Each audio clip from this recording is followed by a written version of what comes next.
বন্ধুরা, ছোটখাটো রান্নাঘরে আপনাদের স্বাগত। আমি বানাবো এঁচোড় চিংড়ি। তাহলে চলুন কীভাবে বানাই। এখানে চিংড়ি মাছ নিয়ে নিয়েছি আর নিয়ে নিয়েছি এঁচোড়।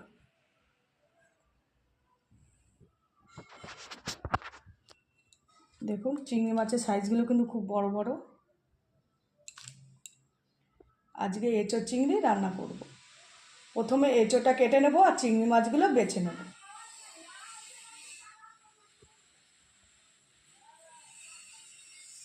বন্ধুরা, এখানে এঁচোড় আমি কেটে নিয়েছি আর এদিকে আলুও কেটে নিয়েছি এঁচোড়ের চিংড়ি রান্না করার জন্য। আর এদিকে চিংড়ি মাছ কেটে ধুয়ে পরিষ্কার করে একটা ঝুড়িতে জল ছড়িয়ে রেখেছি। চলুন প্রথমে আমি এঁচোড় আর চিংড়ি সেদ্ধ বসিয়ে দিই। এখানে একটা কড়াইতে জল বসিয়ে দিয়েছি আলু আর এঁচোড় সেদ্ধ করার জন্য। প্রথমে আলুগুলো ঢেলে দেবো, এবার দিয়ে দেবো এঁচোড়।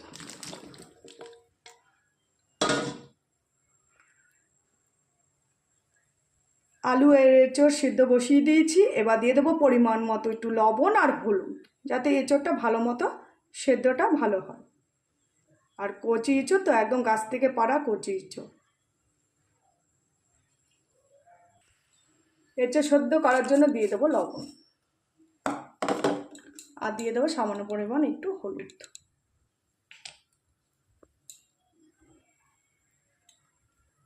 এবার একটা ঢাকনি দিয়ে ঢেকে দেবো এঁচোড়টা সেদ্ধ করার জন্য। এঁচোড়টা ততক্ষণ সেদ্ধ হোক, ততক্ষণ আমি মশলাগুলো কেটে নেব। এদিকে এঁচোড় সেদ্ধ হতে হতে আমি আদা পেঁয়াজ রসুন কেটে নিয়েছি, পেস্ট করে নেব। এখানে কটা কাঁচা লঙ্কা আছে, পাকা কাঁচা লঙ্কা, একসাথে সব পেস্ট করে নেব। এবার ঢাকনি তুলে দেখে নেব এঁচোড়টা কতটা সেদ্ধ হয়ে গেছে। এঁচোড় বন্ধুরা প্রায় আমার সেদ্ধ হয়ে এসছে, আর বেশি সেদ্ধ করব না। এদিকে আলুও সেদ্ধ হয়ে গেছে, এঁচোড়ও, আর একদম কচি এঁচোড়। এবার আমি এঁচোড়টা নামিয়ে নেব, নামিয়ে একটা ঝুড়িতে ঝরিয়ে দেবো। এঁচোড় সেদ্ধ হয়ে গেছে, জল ঝরিয়ে আমি একটা গামলায় তুলে নিয়েছি। এবার প্রথমে আমি চিংড়ি মাছটা ভেজে নেব। এদিকে কড়াই বসিয়ে দিয়েছি চিংড়ি মাছ ভাজার জন্য। দিয়ে দেবো সাদা তেল। তেলটা ততক্ষণ গরম হতে হতে নুন হলুদ মাখিয়ে নেব মাছে। প্রথমে চিংড়ি মাছটা পরিমাণ মতো লবণ দেবো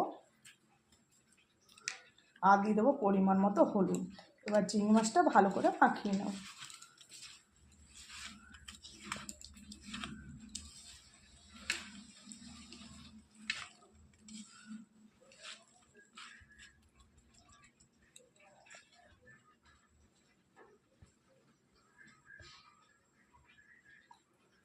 এদিকে তেল গরম হয়ে গেছে, মাছগুলো ভেজে নেব।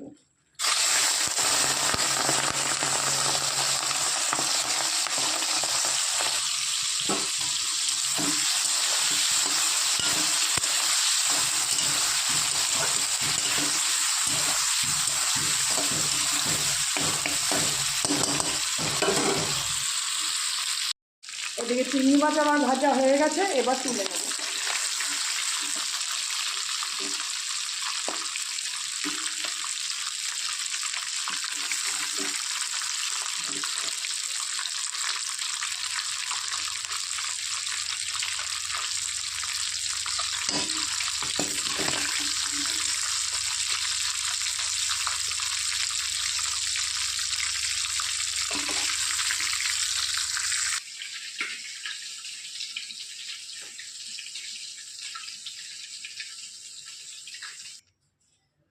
এবার ফোড়নে দিয়ে দেবো দুটো তেজপাতা আর দিয়ে দেবো গোটা গরম মশলা, এখানে আর আছে গোটা জিরে।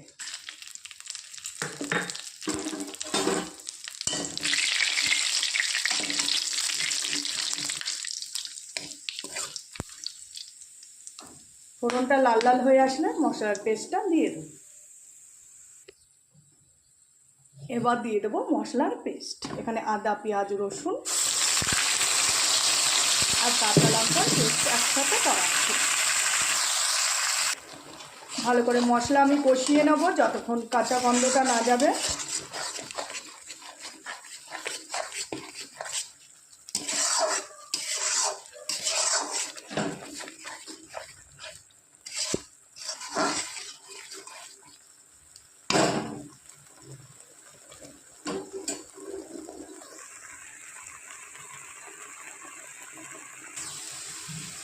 এবার আমি দিয়ে দেবো জিরের গুঁড়ো, লঙ্কার গুঁড়ো, আর এখানে আছে হলুদের গুঁড়ো আর মিট মশলা। একসাথে আমি সমস্ত মশলাগুলো কষিয়ে নেব। এখানে মশলাও কষানো হয়ে গেছে, তেলও ছেড়ে দিয়েছে। এবার দিয়ে দেবো গুঁড়ো মশলা সব।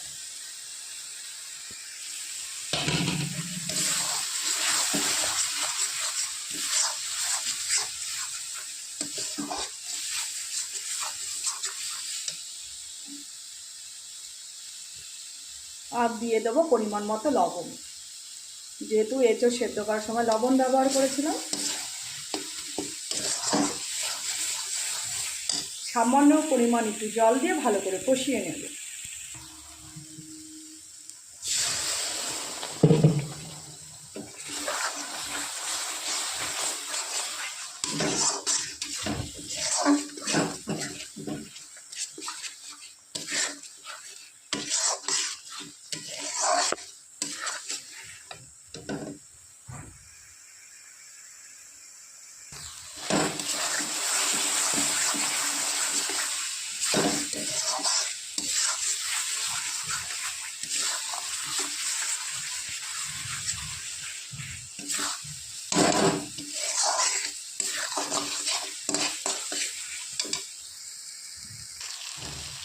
স্বাদের জন্য দিয়ে দেবো চিনি,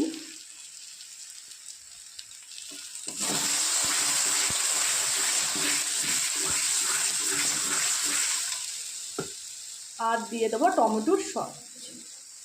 চাইলে আপনারা টমেটো ব্যবহার করতে পারেন, কিন্তু আজকে ইঁচড় চিংড়িটা আমি টমেটো সস দিয়ে রান্না করব।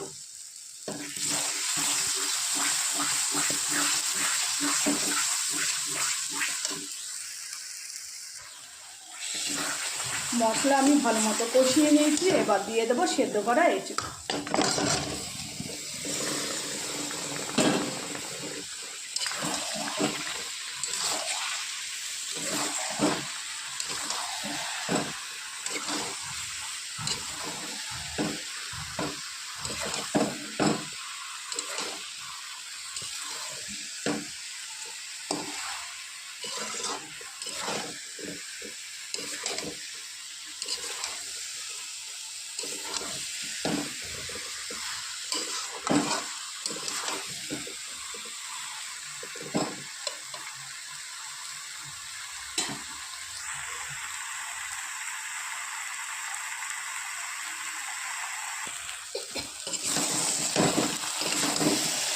এঁচোড় আমার কষানো হয়ে গেছে, মশলারও গন্ধ,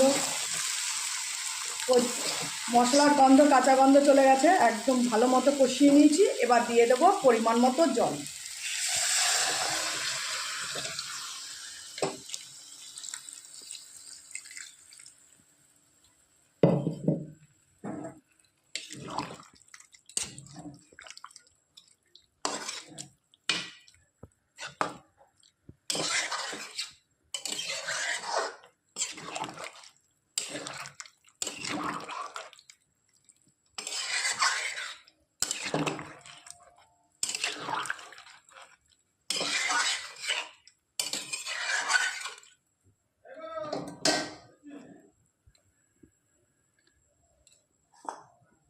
এঁচোড়ও সিদ্ধ করা, আলুও সেদ্ধ, বেশিক্ষণ আর লাগবে না ঝোল ফুটাতে।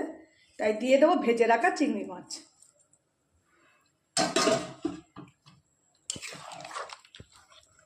ঝোলটা ভালো করে ফুটে আসলে গরম মশলার গুঁড়ো দিয়ে নামিয়ে নেব।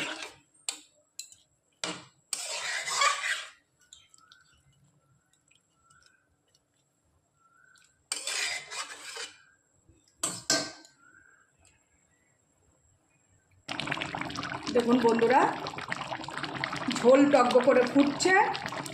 এদিকে ঝোল অনেকটা টেনেও এসছে। একটু মাখা মাখা করে ঝোলটা রাখবো, তাই নামানোর আগে দিয়ে দেবো কস্তুরি মেথি।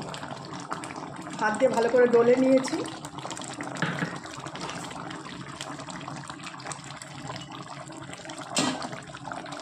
আর দিয়ে দেবো শাহি গরম মশলা।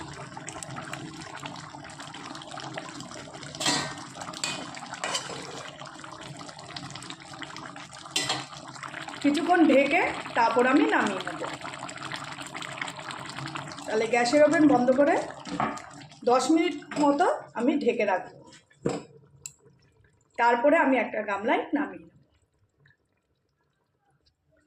10 মিনিট পর থালাটা আমি এখন তুলে নেব।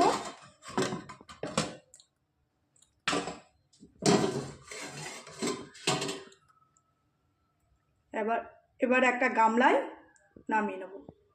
পুরো দেখুন, মনে হচ্ছে মাংস রান্না করলে যেরকম হয় সেরকম পুরো লাগছে। এঁচোড় চিংড়ি আমি নামিয়ে নিয়েছি। আবার খাওয়ার সময় দেখা হবে।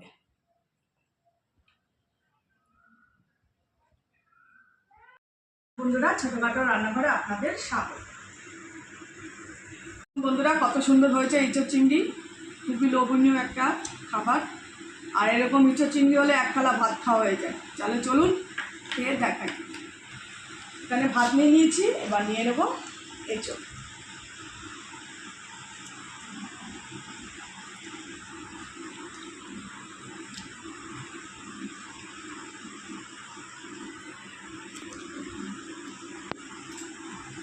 চলুন এবার খাওয়া শুরু করে দিই। দেখুন কত সুন্দর বড় চিংড়ি মাছ।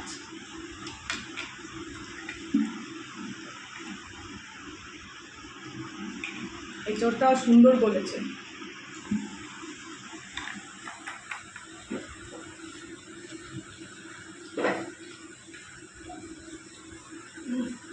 যা সুন্দর হয়েছে এঁচোড় চিংড়ি, এরকম এঁচোড় চিংড়ি হলে আর কিছু লাগে না।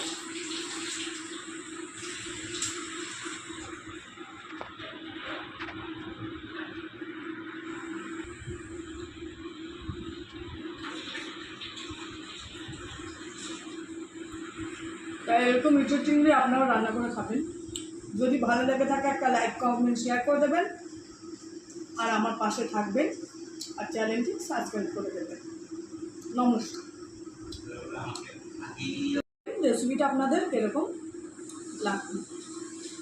নমস্কার।